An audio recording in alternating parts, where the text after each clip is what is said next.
Guys, this is Manju Kumari and welcome to beginning for learning. तो guys, आज जो हमारा टॉपिक है वो है हमारा सोशियोलॉजी का टॉपिक, ट्राइबल सोसाइटी। तो आज हम जानेंगे ट्राइबल सोसाइटी के बारे में। अब जैसे हम सब लोग रहते हैं, तो हम कहाँ रहते हैं? हम मोस्ट ऑफ जो है वो अर्बन सोसाइटी में रहते हैं, ठीक है, यानी शहरों में रहते हैं कुछ, या फिर जो है वो कुछ रूरल जो सोसाइटीज हैं उनमें जो है लोग जो है वो रहते हैं, ठीक है। तो कुछ शहरों में रहते हैं, कुछ गांव में रहते हैं, क्योंकि हम सब लोग तो या तो शहरों में रह रहे हैं या गांव में रह रहे हैं। बट इस सब से भी अलग एक और ऐसी सोसाइटी होती है, ठीक है, एक और ऐसी, हम उसको सभ्यता कह सकते हैं, जिनके बारे में जो है वो हमने किताबों में तो पढ़ा होता है, बट एक्चुअली में इस तरह से कभी जो है वो नहीं देखा होता है। तो बस किताब में तो क्योंकि स्कूल में पढ़ाया वगैरह जाता है, तो आप वहां से जो है उनके बारे में जानकारी प्राप्त कर सकते हैं। तो आज मैं आपको वही समझाने वाली हूँ कि जो जनजातीय समाज होता है, जो जनजातीय सभ्यता होती है, ट्राइबल को देखो जनजाति भी कह सकते हैं, इनको आदिवासी भी कह सकते हैं, ठीक है। मोस्ट ऑफ लोग जो है इनको आदिवासी या कबीले वाले कहते हैं, ठीक है, कबीला, ठीक है, कबीलीय जनजाति, कबीला या आदिवासी जनजाति, ये शब्द जो है इनके लिए प्रयोग किए जाते हैं।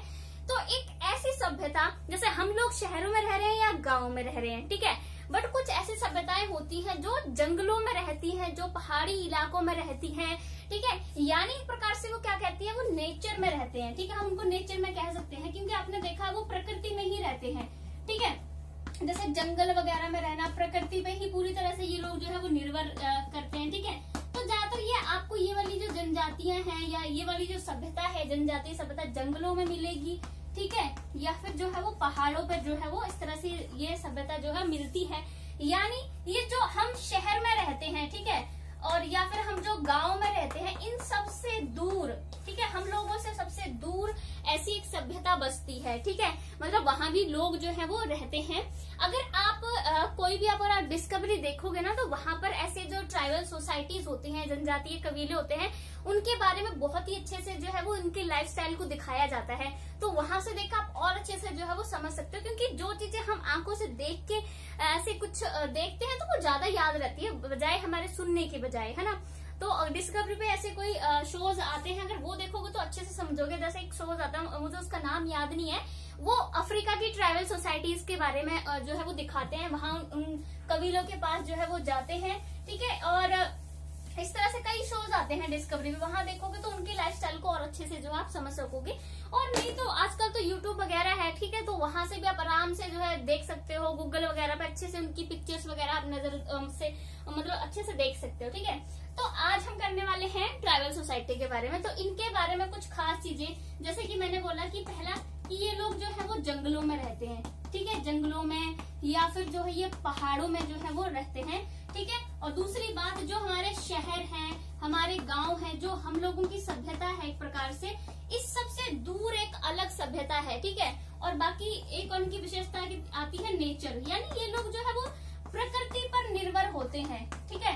प्रकृति पे कैसे निर्भर होते हैं, ठीक है, जैसे अब हम लोग हैं, हम प्रकृति पे हम डायरेक्टली, जैसे हम लोग हैं जो गांव, जो शहर में रह रहे हैं, ठीक है, या गांव में रहे, डायरेक्टली प्रकृति पे इतना निर्भर नहीं करते, क्योंकि हम चीजें खरीद लेते हैं, ठीक है, हम पैसे वगैरह कमाते हैं, धन दौलत इकट्ठी करना, फिर चीजें हम आराम से खरीद पाते हैं, ठीक है, बट ये सीधा प्रकृति से ही प्राप्त करते हैं। अब जैसे मान लीजिए मुझे आटा चाहिए, तो मैं ये थोड़ी है कि सीधा जाके गेहूं वगैरह उगाऊंगी फिर आटा जो है मेरे पास आएगा, मैं दुकान से जाके खरीद सकती हूँ।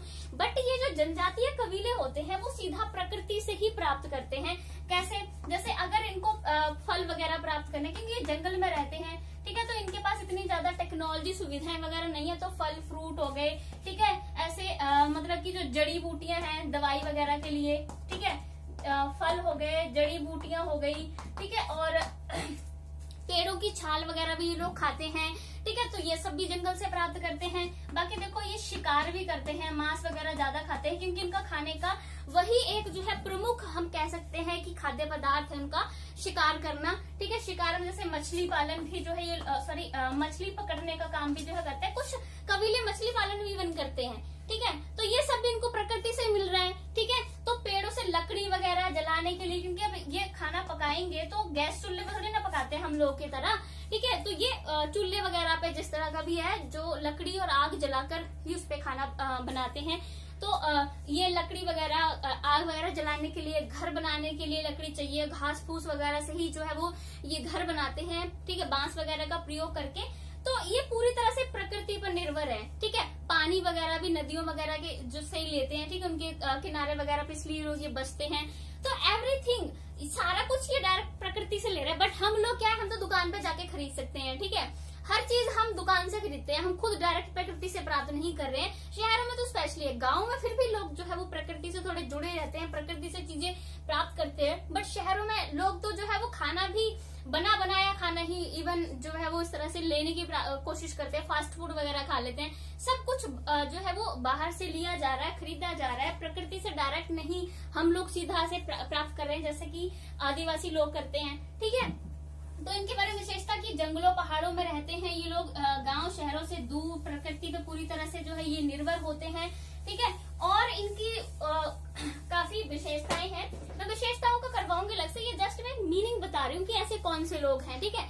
तो हम कह सकते हैं कि आदिवासी या कबीले या जनजातीय जो लोग हैं वो लोग होते हैं जो पहाड़ों पर रहते हैं, हमारी गांव शहर, हमारी जो सभ्यता है उससे अलग दूर कहीं किसी एक निश्चित भूभाग पर जो है एक रहते हैं, यानी सीमित भूभाग पर, ठीक है। अब जैसे हम लोग हैं, ठीक है, अगर हम लोग बात करें तो शहर कितने बड़े बड़े इलाके में जो है वो फैले हुए हैं, गांव भी बहुत बड़े बड़े इलाके में फैले हैं। बट ये जो कबीले के लोग रहते हैं ये सीमित भू क्षेत्र पर रहते हैं। एक कबीला जो है, हमारे कई तरह के अलग अलग कबीला होते हैं। तो जैसे एक कबीला है, उन्होंने एक निश्चित भूभाग डिसाइड कर लिया, वो उतने एरिया पर जो है वो रहते हैं सारे मिलजुल कर, ठीक है। तो निश्चित भौगोलिक क्षेत्र पर ये लोग जो है वो बास करते हैं।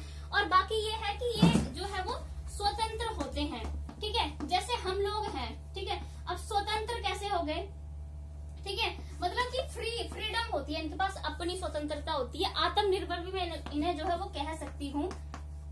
अब मैं इनको दोनों को एक्सप्लेन करती हूँ, ठीक है। जैसे स्वतंत्र में क्या है, अब हम लोग हैं, हम लोग शहरों में रह रहे हैं, गाँव में रह रहे हैं, हम गवर्नमेंट के अंडर रह रहे हैं ना, है ना, सरकार जो कानून व्यवस्था बना रही है, संविधान को फॉलो कर रहे हैं हम लोग, ठीक है, कानून को फॉलो कर रहे हैं, हेलमेट लगा के चलना है, एवरीथिंग। हम यहाँ सोसाइटी में रह रहे हैं, जिस शहरों गाँव में रह रहे हैं, हमें सरकार के कानून वगैरह जो है वो मानने पड़ रहे हैं, संविधान का अनुपालन करना पड़ रहा है। और इस वजह से जो है वो हमें यहाँ पर जो है वो अधिकार भी दिए गए हैं, ठीक है। अब हमें कुछ अधिकार भी दिए गए हैं, हम कानूनों का पालन करते हैं तो उनकी सुरक्षा भी की जाती है, हमारे कर्तव्य भी हैं, ठीक है। और जो गवर्नमेंट है वो हमें सुविधाएं जो है वो प्रोवाइड करवा रही है, जैसे सड़कों वगैरह की हो जाएगी, रेलवे वगैरह, चिकित्सा वगैरह की सुविधा, एजुकेशन की सुविधा, ये सब कुछ हम जो है वो यहाँ इस शहर या गाँव में रह के जो है वो इस्तेमाल कर रहे हैं। बट ये लोग स्वतंत्र हैं, इन पे किसी भी तरह का सरकार के कोई नियम कानून कुछ नहीं लगते हैं, ये अपनी इनकी फ्रीडम है, ये इन पे जो है ना किसी तरह के कोई कानून गवर्नमेंट नहीं लगा सकते, कुछ नहीं, अलग एरिया में दूर जाके, जैसे मैंने बोला, अलग रहते हैं,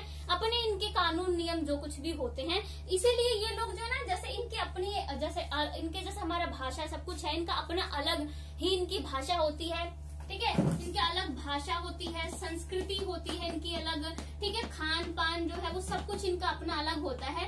इसलिए ये लोग चाहते हैं कि इनकी जो संस्कृति है, खान पीन, पहरावा सब कुछ है, उसको जो है वो बनाए रखा जा सके, ठीक है, आगे तक जो है पीढ़ी दर पीढ़ी जाए, खत्म ना हो। इसलिए ये लोग किसी बाहरी लोगों का आना भी जो है वहाँ स्वीकार नहीं करते हैं, ठीक है, ये किसी बाहरी लोगों को वहाँ घुसने नहीं देते हैं। कई बार तो गवर्नमेंट इवन ऐसे सर्वे वगैरह के लिए जाते हैं अधिकारी, तब भी उन लोगों को ये घुसने नहीं देते हैं, बहुत मुश्किल से इस तरह से इजाजत देते हैं, इनकी अपनी स्वतंत्रता है ये, ठीक है। अब आत्मनिर्भर की बात करूं, जैसे कि मैंने बोला, अब हम लोग हैं, हम टैक्स वगैरह भर रहे हैं, इसलिए गवर्नमेंट जो है वो हमें सारी सुविधाएं प्रोवाइड करवा रही है, ठीक है। बट आदिवासी जो लोग हैं वो किसी की हेल्प नहीं लेते, खुद आत्मनिर्भर है, आत्मनिर्भर खुद मतलब पैसा कमाएंगे जो भी है। तो मोस्ट ऑफ इनका जो जीवन है आत्मनिर्भर क्या है, ये कौशल पे ज्यादा फोकस करते हैं, ठीक है, कौशल यानी स्किल डेवलपमेंट पे ज्यादा फोकस करते हैं ये लोग, ठीक है। जैसे फॉर एग्जांपल स्किल डेवलपमेंट, जैसे शिकार करना, ठीक है, खेती बाड़ी वगैरह करना, ठीक है, यानी कृषि करना, शिकार करना, मत्स्य पालन करना, कोई नई चीजें बनाना, ये सब तरह के कौशल पे जो है वो ज्यादा ध्यान देते हैं कि जो आगे आने वाली पीढ़ियां हैं उन कौशल को सीखें। तो जो ऐसे कबीले में जो बड़े लोग होते हैं, बुजुर्ग होते हैं, वो अपने जो भी छोटे बच्चे होते हैं, ठीक है, उनको जो इस तरह के कौशल सिखाने पे ज्यादा जो है वो फोकस करते हैं। बट अगर हम अपनी बात करें, हम जो शहरों में गाँव में रहते हैं वो क्या करते हैं, ज्यादातर क्या करते हैं, वो ऐसे स्किल्स पे नहीं वो करते हैं, उनको वो चाहते हैं कि धन दौलत ज्यादा से ज्यादा जो है वो इकट्ठी करें। ठीक है, जैसे हमारे पेरेंट्स हमारे लिए जो है वो सारी सुविधाएं प्रोवाइड करवाते हैं, वो चाहते हैं कि वो सब कुछ हमारे लिए प्रोवाइड करवा दे, धन दौलत। तभी तो हमारे जो शहर में लोग हैं ज्यादा से ज्यादा पैसा इकट्ठा करने में लगे हुए हैं कि भी आगे आने वाली पीढ़ियों को किसी तरह की परेशानी का सामना ना करना पड़े। बट ये आगे आने वाली पीढ़ियों के लिए धन इकट्ठा नहीं करते हैं, उनके लिए उनको कौशल सिखाते हैं। खुद तुमने यहाँ जंगल में रहना है, खुद सीखना है कैसे यहाँ सरवाइव करोगे, उसके लिए कौशल जरूरी है। जंगल में रहोगे तो शिकार करना आना चाहिए, खेती करना आना चाहिए, जिस तरह से वो टोकरियां वगैरह कुछ भी बना रहे हैं आपको वो बनाना आना चाहिए, तभी आप जंगल में सरवाइव कर पाओगे। ठीक है, ना कि धन दौलत इकट्ठी वगैरह करके। धन दौलत के उनकी इतना कोई मोल नहीं है, उनका तो जो मेन है वो है सरवाइव करना। और सरवाइव कैसे किया जाएगा, जब खाने पीने की चीजें सब कुछ जो है होंगी और वो आप कौशल से ही प्राप्त जो है वो कर सकते हो। ठीक है, तो आत्मनिर्भर है, जो भी इनको खाना वगैरह जो है वो प्राप्त करना है, अपने लिए जो कुछ भी जुटाना है खुद जुटाते हैं, गवर्नमेंट इनको जाके नहीं देती है। ठीक है, बट अब तो जो सिचुएशन चेंज है, अब तो गवर्नमेंट भी ट्राई कर रही है इनको, इसलिए तो जो हमारे संविधान में अब इनको अनुसूचित जनजाति कहा जाता है। एक अनुसूचित जाति होती है, एक अनुसूचित जनजाति होती है। ठीक है, अनुसूचित जनजाति, ठीक है, जिन्हें एसटी बोलते हैं। ठीक है, शेड्यूल्ड ट्राइब्स, अनुसूचित जनजाति जो है वो इस तरह से संविधान में इनके लिए अब नाम जो है वो दिया गया है, जिससे गवर्नमेंट ट्राई कर रही है कि भाई ऐसा नहीं है, गवर्नमेंट ट्राई कर रही है कि उनके हर उसमें मामले में हस्तक्षेप करे, बट कोशिश कर रहे हैं कि उनके जीवन स्तर को ऊपर उठाया जाए, उनको भी एजुकेशन दी जाए और उनकी लाइफ को और बेटर बनाया जाए। ठीक है, क्योंकि जंगल में सारे रिसोर्सेज उनके पास कहाँ है, हमारे पास क्या है, गाड़ी है, सड़कें हैं, चिकित्सा सुविधाएं, सब कुछ है, वो उन लोगों के पास उतनी नहीं है। वो तो अपना इलाज भी जड़ी बूटियों से ही करते हैं। ठीक है, तो इसलिए गवर्नमेंट जो है उनको सुविधाएं देने की कोशिश जो है वो कर रही है। तो ये है कि ये लोग जो है वो कौशल पे ज्यादा ध्यान देते हैं, ये लोग आत्मनिर्भर हैं। ठीक है, अब इनकी अगर मैं बात करूं, इनकी अपनी संस्कृति है, अपनी भाषा है। ठीक है, और ये संस्कृति को बचाए रखने में जो है वो यानी कल्चर, जो इनका कल्चर है उसको बचाए रखने में ज्यादा बिलीव करते हैं। कल्चर यानी जो भी इनका जो खान पीन, पहरावा, रीति रिवाज, विश्वास जो कुछ भी है इनके, उस सबको बचाए रखना चाहते हैं। और संस्कृति में जैसे जो इनकी ऐसे कुछ जो स्किल्स है ना, वो भी संस्कृति में ही आते हैं, कौशल वगैरह। ठीक है, जिस शिकार करने के कुछ भी इस तरह के या कोई हथियार वगैरह बनाने के कौशल हैं। ठीक है, तो वो सब भी जो है वो इन सबको बचाए रखना चाहते हैं अपनी संस्कृति को, इसीलिए किसी का बाहरी हस्तक्षेप भी जो है वो ये ज्यादा पसंद नहीं करते हैं। ठीक है, अगर मैं भारत में करूँ तो आदिवासी कबीले जो है वो पूरे भारत में फैले हुए हैं। ठीक है, पूरे भारत में कैसे फैले हुए हैं, जैसे अपना इंडिया है तो उत्तर में भी कबीले मिलेंगे, दक्षिण में भी मिलेंगे, और ज्यादातर उत्तर पूर्वी जो इलाका है ना, जैसे मणिपुर साइड है, उधर ज्यादा जो है वो कबीला जो है वो पाए जाते हैं। ठीक है, तो पूरे भारत में कबीले जो है आपको मिल जाएंगे, जो जनजातीय लोग हैं। बट ये थोड़ी कि सिर्फ भारत में ही जनजातीय लोग हैं, और भी जो देश है उनमें भी जनजातीय लोग जो है वो पाए जाते हैं। ठीक है, जैसे अफ्रीका में भी वो जनजातीय लोग जो है आपको देखने को मिलेंगे। तो बात ये है कि जैसे जो शुरुआत में आप लोगों को देखा कि जो इंसान थे एक प्रकार से जनजातीय ही था वो। ठीक है, जैसे वो जिस तरह के वो जंगलों पे ही पूरी तरह से निर्भर था, तो वो लोग जो है अभी भी उसी कंडीशन में हैं जैसे कि शुरुआत में आरंभिक मानव था, कि जंगलों पे निर्भर था, जंगलों में रहता था, वहीं घर बनाना, शिकार शुरू करना। तो ये सब चीजें जो है वो जनजातीय कबीलों में अभी भी है, ये वैसा ही जीवन जो है जी रहे हैं, क्योंकि इन्हें जो है वो किसी पर ज्यादा इससे ट्रस्ट नहीं होता है, बाहरी लोगों पर विश्वास नहीं करते उनको ये। क्योंकि अगर मैं बात करूं तो समस्याएं मैं इनकी बाद में करवाऊंगी एक वीडियो में, ये भी इसलिए और विश्वास नहीं करते हैं, जैसे बहुत सारी जो सरकारी परियोजनाएं जो है वो शुरू हुई थी। ठीक है, जैसे डैम वगैरह बनाना। ठीक है, गवर्नमेंट ने बहुत सारी ऐसी सरकारी परियोजनाओं को शुरू किया था। ठीक है, ऐसे बहुत सारी परियोजनाओं को शुरू किया था, जिसमें इनको जो है वो वहां से, जिस एरिया में रह रहे वहां से इनको हटा दिया गया और दूसरी जगह भेजने का इनसे वादा किया गया। तो बहुत सारे वादे पूरे भी नहीं हुए। ठीक है, इन लोगों को रहने के लिए जो है वो ठिकाना नहीं मिला, इससे बहुत भटके, शहरों में छोटे मोटे काम वगैरह इन लोगों ने शुरू कर दिए। तो इसलिए उस पे जो है ये लोग इतना ट्रस्ट जो है बाहरी लोगों पर नहीं करते हैं। ठीक है, तो मैं एक बार और इसका जो है वो मीनिंग बता देती हूँ। अब तो मुझे लगता है समझ में ही आ गया हो कि जनजातीय लोग कौन होते हैं। जनजातीय लोग ऐसे एक हम प्रकार से कह सकते हैं कि एक ऐसे लोग होते हैं जो एक सीमित निश्चित भूभाग पर रहते हैं, अलग जंगलों पहाड़ों में। हमारी जो सभ्यता है शहर गांव सबसे दूर, इनका अपना कल्चर होता है, अपनी संस्कृति होती है, आत्मनिर्भर होते हैं, स्वतंत्र होते हैं, संस्कृति को बचाए रखना चाहते हैं, बाहरी लोगों का हस्तक्षेप नहीं करते हैं, और सबसे बड़ी विशेषता जाति व्यवस्था इन लोगों में नहीं होती है। जैसे हमारी सोसाइटी में देखो कितना कास्ट कूस्ट में लोग जो है आपस में लड़ते रहते हैं, ठीक है, कि मैं ऊंची जाति का, तू नीची जाति का, ये और वो इस तरह से करके। बट इन लोगों में इस तरह से कोई जो है वो जाति प्रथा वगैरह नहीं होता है, ऊंच नीच छुआछात, ठीक है, इस तरह की जो सारी विशेषताएं हमारे समाज की हैं वो इनके समाज में नहीं पाई जाती है। अस्पृश्यता, छुआछात, ऊंच नीच, जाति प्रथा, धर्म के आधार पर लड़ना भिड़ना, ठीक है, ऐसा कुछ नहीं होता, क्योंकि हर एक कबीले का जो भाषा, धर्म, जाति सब कुछ है वो सेम होता है।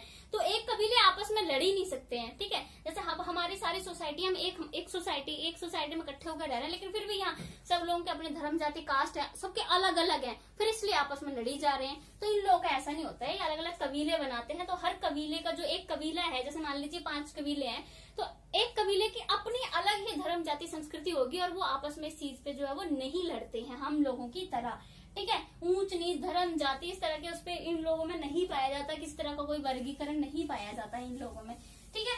तो इस तरह से ये हुआ जनजातीय या आदिवासी लोग जो है वो कौन होते हैं, उनका ये हुआ अर्थ। अब हम इन लोगों की जो है वो, बाकी अगर मैं और भी बात करूं तो इन लोगों को कई भागों में बांटा भी जा सकता है, टाइप्स में करवाऊंगी, बट ऐसे बता रही हूँ। कुछ लोग जो है वो शिकार करते हैं, ठीक है, कुछ लोग शिकार करते हैं, और कुछ लोग जो है वो कुछ जनजातीय जो कबीले होते हैं, कुछ मछली पकड़ने का काम करते हैं, मछली पालन का काम करते हैं, ठीक है। कुछ जो है वो कृषि भी करते हैं, ठीक है। कृषि में है कि कुछ लोग जो है वो स्थानांतरित कृषि करते हैं। स्थानांतरित कृषि को होती है जब ये जो है वो एक जगह पर जाएंगे, वहां पेड़ पूड़ काटेंगे, सबको जला देंगे, वहां कृषि करेंगे, उसके बाद जगह को खाली छोड़ के दूसरी जगह चले जाते हैं, सो दैट वो अपनी जो उसकी शक्ति है, भूमि की जो उर्वरता है, वो उसको दोबारा से प्राप्त कर सके।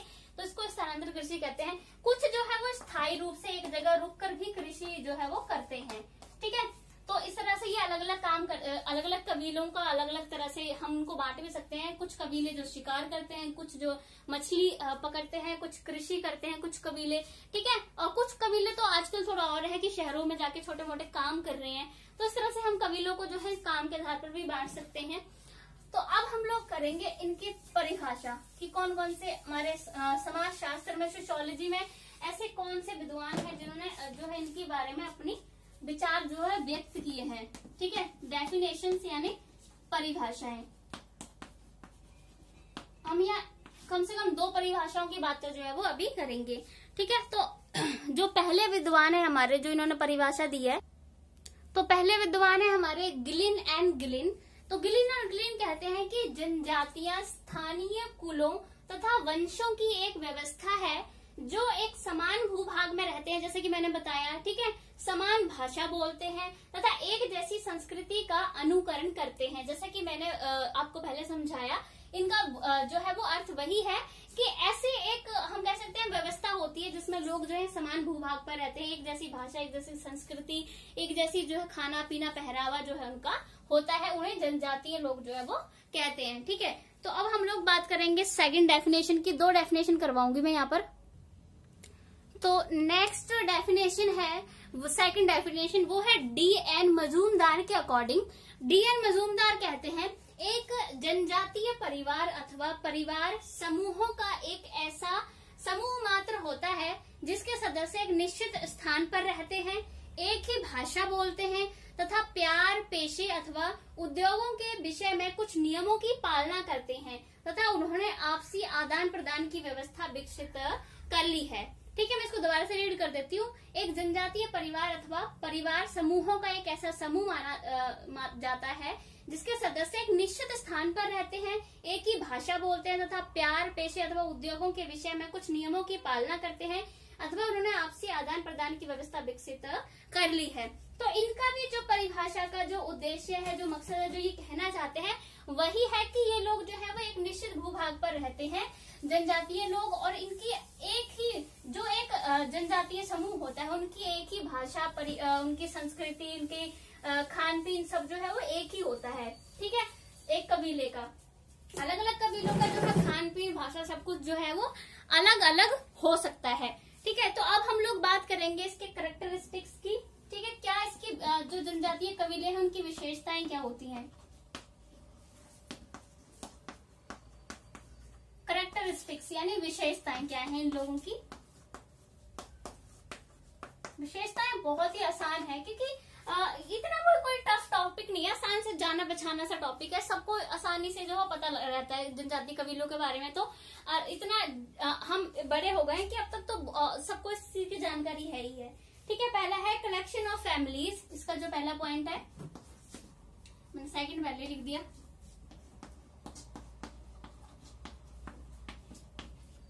कलेक्शन ऑफ फैमिलीज,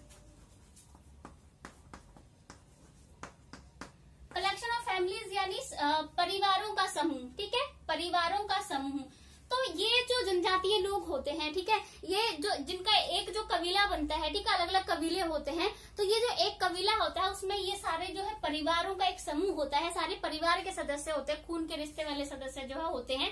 ठीक है, जैसे एक पूरा परिवार है, जैसे कि मान लीजिए कि भाई बहन है, उनके आगे फर्दर और बच्चे हैं और भी जान पहचान वाले लोग हैं, सारे एक परिवार का जो समूह जो है वो एक कबीला जो है वो बनता है। इसीलिए जब सारे परिवार के लोग ही होते हैं उस कबीले में, इसलिए इन लोगों में जो है वो मतभेद जो है थोड़े कम पाए जाते हैं। बहुत ही कम बातें हैं जिन पर इन लोगों में मतभेद जो है वो होते हैं। ठीक है, और इनमें इसलिए एकता की भावना भी होती है। ठीक है, और इन लोगों में जो एक प्रकार से जो धन संपत्ति के लिए झगड़ा होता है ना, धन संपत्ति का झगड़ा इन लोगों में नहीं होता है, क्योंकि जैसे कि मैंने पहले ही बताया, हम जो लोग हैं जो गांव शहरों में रहते हैं, हम सिर्फ धन संपत्ति इकट्ठा करने में जुटे हुए हैं। इसलिए जो आपस में भाई बहन हैं वो भी धन संपत्ति के लिए आपस में लड़ते रहते हैं कि मेरे को इतनी मिलनी चाहिए, मुझे इतनी मिलनी चाहिए। धन संपत्ति के चक्कर में एक दूसरे का कत्ल भी करवा देते हैं।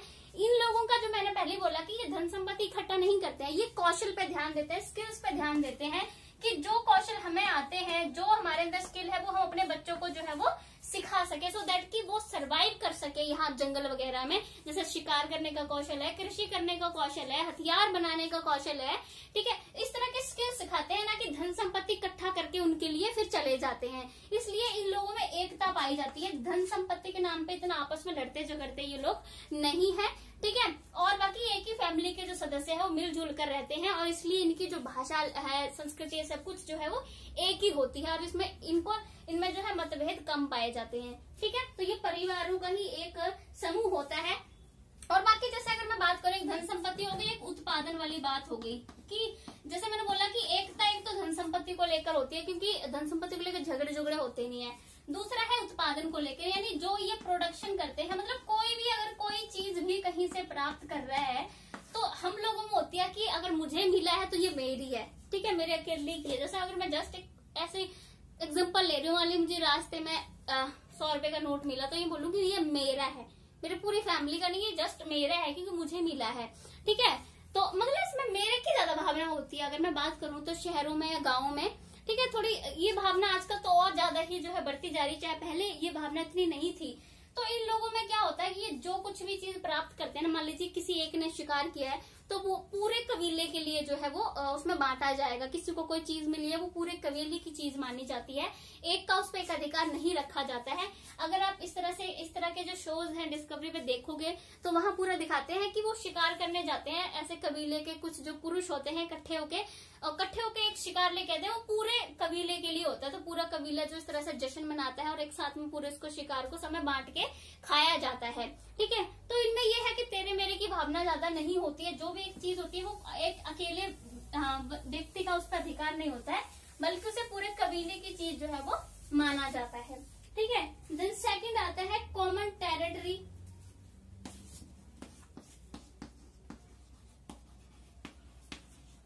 कॉमन टेरिटरी,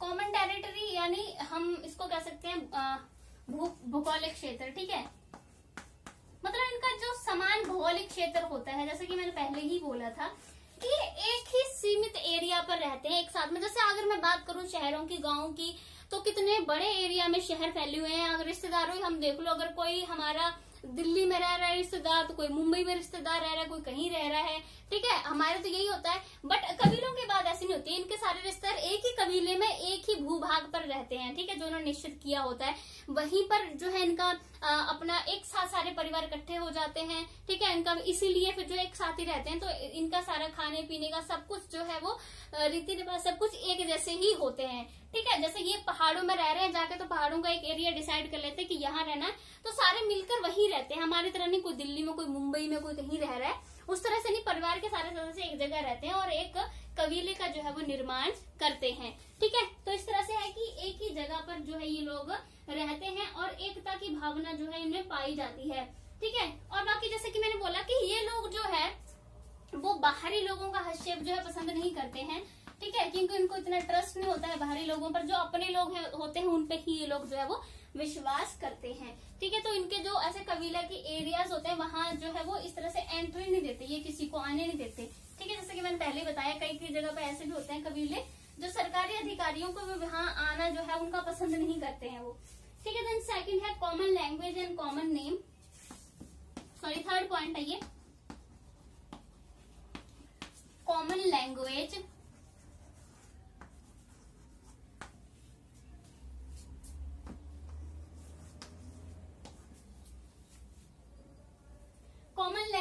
और नेम, ठीक है।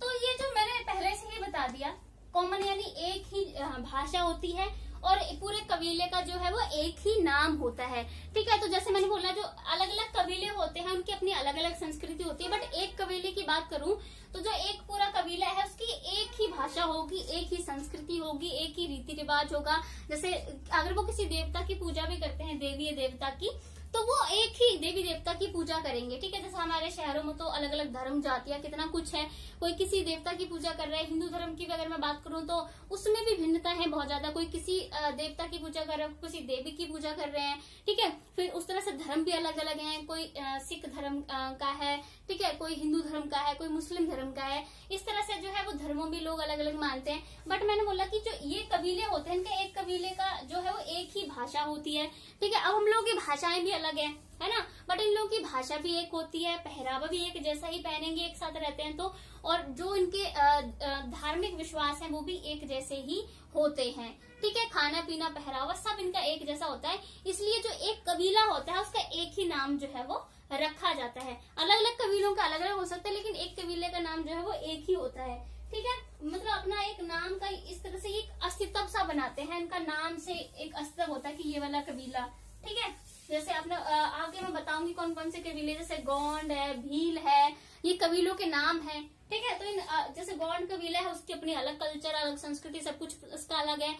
वैसे भील कबीला है उसकी अलग संस्कृति है, अलग कल्चर है, ठीक है। तो अलग अलग नाम से अलग अलग कबीले जाने जाते हैं, बट एक कबीले में उस कबीले के दो नाम नहीं हो सकते, ठीक है। एक कबीला यानी एकजुट है, वो सारे इकट्ठे रहते हैं, ठीक है। देन फोर्थ पॉइंट है हमारे पास, फोर्थ पॉइंट में आता है कि सेगमेंटरी सोसाइटी,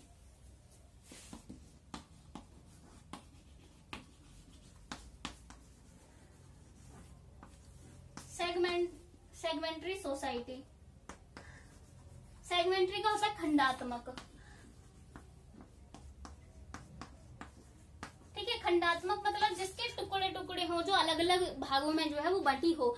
तो जो कबीले की सोसाइटी है, जो कबीले के समाज है, वो अलग अलग भागों में नहीं बटे होते हैं। जैसे हमारी सोसाइटी है, हमारी सोसाइटी क्या है, जाति में बटी हुई है, ठीक है, धर्म में बटी हुई है, ठीक है, वर्ग में बटी हुई है, अमीर गरीब में बटी हुई है। इस तरह से कितने सारे आधार है हमारी सोसाइटी में, जिसके आधार पर पूरी सोसाइटी को बांट रखा है। बट कबीले में इस तरह के कोई आधार नहीं होते, ठीक है। कोई ऊंची नीची जाति धर्म वगैरह किसी के आधार पर ये लोग जो है वो नहीं बटे होते हैं, इसीलिए तो इन लोगों में एकता जो है हमारी सोसाइटी के मुकाबले ज्यादा पाई जाती है, ठीक है। तो ये होगा कि सेगमेंटरी सोसाइटी ये नहीं है, ठीक है। जैसे हमारी सोसाइटी सेगमेंटरी सोसाइटी है, देखो कितने सारे बेस पे हमारी सोसाइटी को बांट रखा है, बट इनकी सोसाइटी को इस तरह से जो है वो नहीं बांटा गया होता है। जैसे कि मैंने पहले ही बताया कि ये कि परिवार के सदस्य होते हैं, एक साथ रहते हैं, एक जैसा कल्चर है, संस्कृति सब कुछ एक जैसा है, तो आपस में बटेंगे कैसे। और वैसे भी धन संपत्ति के आधार पर भी नहीं बटते हैं। इनमें शुरू से इनको ये सिखाया जाता है कि भी एक साथ रहना है, एकता की भावना को ज्यादा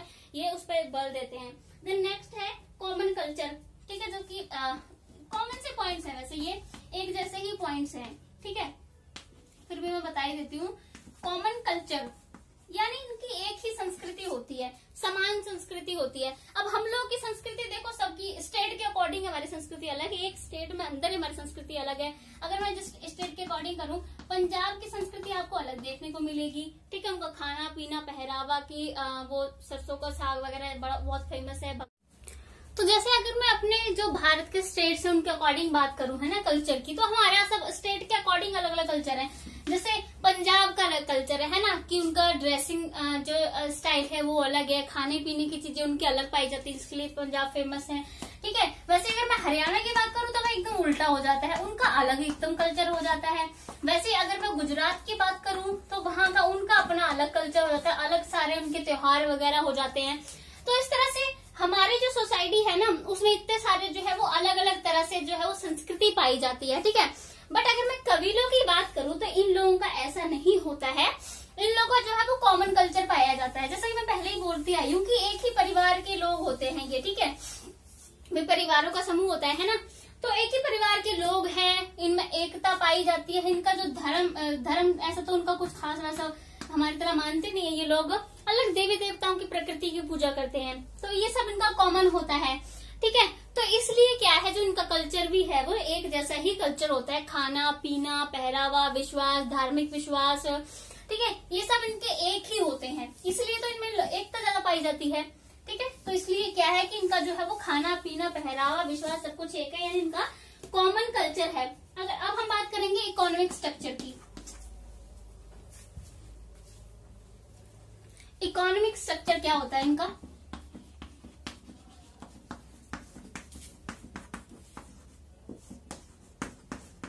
यानी आर्थिक संरचना, ठीक है। आर्थिक संरचना कैसे होती है भाई, किस तरह से ये, जिस तरह से हमारी आर्थिक संरचना क्या है, कोई जॉब कर रहा है ना, गवर्नमेंट जॉब कर रहा है, कोई प्राइवेट जॉब कर रहा है, कोई अलग अलग तरह की, जिस तरह से अलग अलग तरीके हैं हमारे पैसे कमाने के।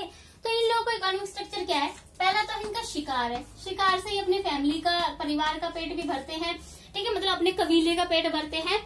बाकी जैसे शिकार वगैरह ये बेच देते हैं कभी कभी, ठीक है, शहरों में वगैरह जाके, और खाल वगैरह बेच देते हैं, सींग वगैरह इस तरह की चीजें जो है वो बेच देते हैं, ठीक है। वैसे इनका मछली का होता है कि मछली जो है इस तरह के इनकी आदिवासियों की बाजारें होती हैं, वहां जाके मछली भी जो है ये पालन वगैरह शुरू करते हैं वहां मछलियों का, तो ये वहां भी मछलियों का बेच देते हैं, वहां से पैसा कमा लेते हैं। कृषि से भी ये लोग जो है पैसा कमा लेते हैं, कई तरह की कृषि में कई तरह की चीजें उगाते हैं, तो कृषि वगैरह ये भी बेच देते हैं, ठीक है, वहां जाकर।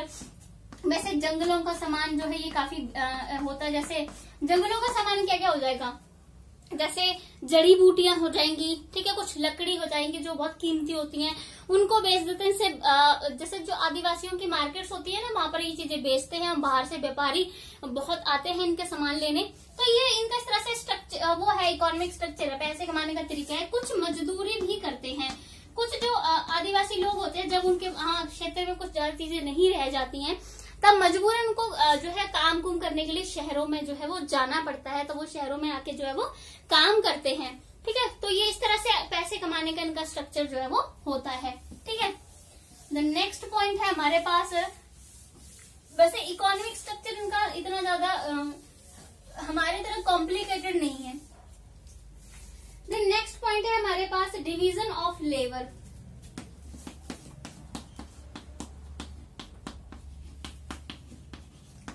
डिवीजन ऑफ लेबर यानी काम का विभाजन, ठीक है, कार्य का विभाजन।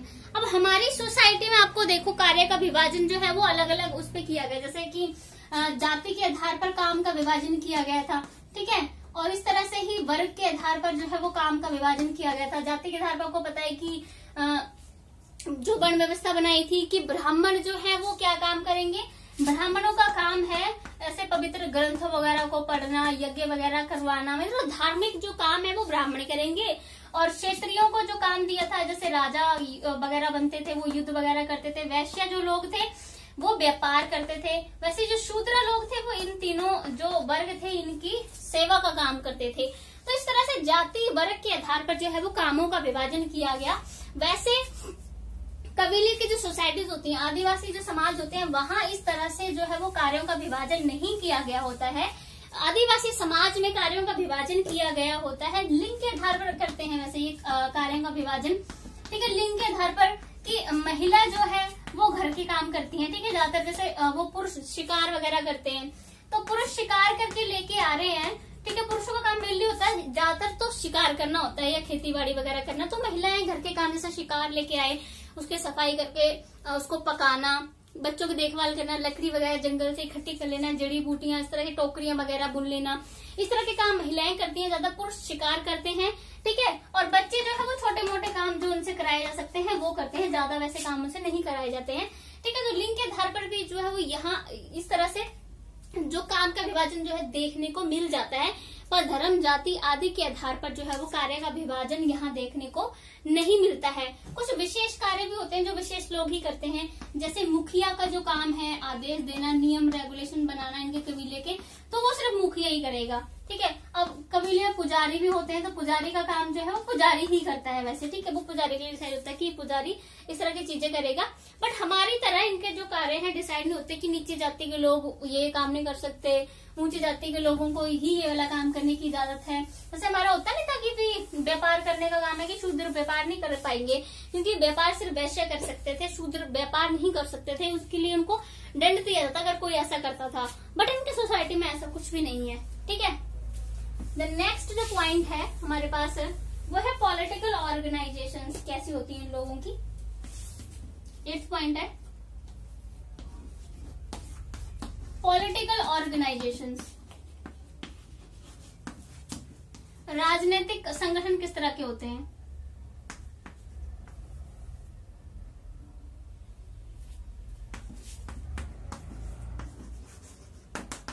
पॉलिटिकल ऑर्गेनाइजेशंस कैसी होती हैं इन लोगों की? राजनीतिक संगठन। पॉलिटिकल ऑर्गेनाइजेशंस में ऐसे होता है कि 10 से 12 जो कबीले हैं वो मिलकर इस तरह से कोई राजनीतिक संगठन वगैरह बना लेते हैं, ठीक है। जैसे काउंसिल वगैरह बना ली इन्होंने, इस तरह के कोई राजनीतिक संगठन वगैरह जो है वो बना लेते हैं, बट इस तरह से एक दूसरे के कबीले पर नियंत्रण नहीं रखते, सारे कबीले आपस में फ्री होते हैं। ये जो राजनीतिक संगठन बनाते हैं अपनी समस्याओं के समाधान के लिए जो है वो बनाते हैं इस तरह से मिलकर कि कोई समस्या सामने आती है तो सारे कबीले उसका सामना जो है मिलजुल कर पाए, ठीक है। जैसे अगर आप हॉलीवुड की मूवी देखेंगे तो मुझे मूवी का नाम याद नहीं है, तो उस मूवी में ऐसे ही है कि बाहर के लोग जो है वो उनपे आक्रमण करते हैं, तो सारे कबीले आपस में मिलकर एक राजनीतिक संगठन बनाया होता है, तो सारे कबीले उस टाइम इकट्ठे हो जाते हैं कि कैसे उनको अपनी प्रोटेक्शन करनी है। तो इस तरह से अपनी प्रॉब्लम्स के लिए सॉल्व करने के लिए संगठन बनाते हैं पॉलिटिकल ऑर्गेनाइजेशन। बाकी और हम इसका डिटेल में जो है अलग वीडियो में मैं बात करूंगी, जिसमें हम स्पेशली इनकी जो पॉलिटिकल लाइफ है उसके बारे में हम बात करेंगे, ठीक है। देन नेक्स्ट हमारे पास पॉइंट आता है स्ट्रेटिफिकेशन। स्ट्रेटिफिकेशन, ठीक है, हिंदी में इसको स्तरीकरण कहते हैं, सतरीकरण, ठीक है। तो स्ट्रेटिफिकेशन क्या होता है? स्ट्रेटिफिकेशन का मतलब होता है एक समाज को, एक सोसाइटी को जो है वो ऐसे बांट देना, ठीक है। चाहे वो हम उसको वर्ग के आधार पर बांट रहे हैं या हम उसको धर्म जाति के आदि के आधार पर बांट रहे हैं, यानी समाज को वर्गों में बांट देना, डिवाइड कर देना, उसे स्ट्रेटिफिकेशन कहते हैं। तो हमारी जो सोसाइटी है वहाँ स्ट्रेटिफिकेशन बहुत पाया जाता है, ठीक है। जैसे कैसे कैसे जाति के आधार पर स्ट्रेटिफिकेशन पाया जा रहा है, यहाँ पर धर्म के आधार पर समाज बंटा हुआ है, भाषा के आधार पर समाज बंटा हुआ है, ठीक है। वैसे ही और बहुत सारे आधार हैं, जैसे अमीर गरीब के आधार पर जो है वो समाज बंटा हुआ है हमारा। बट ये जो अलग अलग आधार है हमारे समाज के जिसपे हमारा समाज बंटा हुआ है, आदिवासी समाज जो है इस तरह से नहीं बटा होता है, वो उनमें एकता की भावना होती है, एक ही उनका कल्चर होता है। धर्म जाति ये सब चीजें तो उनकी उसमें होती ही नहीं है, ठीक है। भाई धर्म जाति के आधार पर बंटे हुए नहीं होते हैं वो, तो उन लोगों में स्ट्रेटिफिकेशन जो है वो नहीं पाया जाता, ये हमारी सोसाइटी में पाया जाता है। आदिवासियों के समाज में इस तरह का जो स्तरीकरण होता है, मतलब बांटा गया होता है, वो चीजें नहीं वहां पर पाई जाती हैं।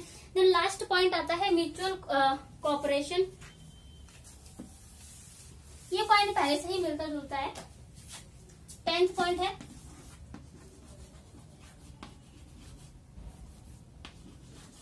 म्यूचुअल कोऑपरेशन, ठीक है। म्यूचुअल कोऑपरेशन यानी आपसी सहयोग। तो जैसे कि मैं पहले ही बता चुकी हूँ, इन लोगों में आपसी सहयोग ज्यादा पाया जाता है, ठीक है, क्योंकि ये जो हर कबीला होता है उनकी एक जैसी संस्कृति, धर्म, जाति सब कुछ, मतलब एक धर्म जाति तो इनमें पाई नहीं जाती है, मतलब एक जैसी संस्कृति है, ठीक है, एक जैसी भाषा बोल रहे हैं, सब कुछ एक जैसा है, एक परिवार के सदस्य की तरह रह रहे हैं, धन संपत्ति के आधार पर कोई झगड़ा जुगड़ा नहीं है, तो आपसी सहयोग तो पाया जाएगा ना। जो हमने इससे ऊपर कैरेक्टरिस्टिक देखे उन सबको पढ़ के हमें समझ में आ जाएगा कि आपसी सहयोग तो इन लोगों में बहुत ज्यादा ही पाया जाएगा। जैसे इन लोग में ऐसा है कि मान लीजिए किसी एक व्यक्ति पर जो है किसी बाहर वाले लोगों ने हमला किया है, उसकी मतलब ऐसे झगड़ा वगैरह किया, तो सारे उसको बचाने के लिए चले जाते हैं। हमारी सोसाइटी में तो चलो आजकल ऐसा बहुत ही कम पाया जाता है कि कोई किसी को मार रहा है शरेआमी तो कोई बचाने सामने नहीं आता है, क्योंकि सबको अपनी ही टेंशन होती है, ठीक है। तो इनकी सोसाइटी में ये चीज इतनी नहीं पाई, इनकी में ज्यादा होता है कि अपने कबीले का सदस्य तो उसको बचाने के लिए सारे लोग जो है वो सामने आ जाते हैं, ठीक है।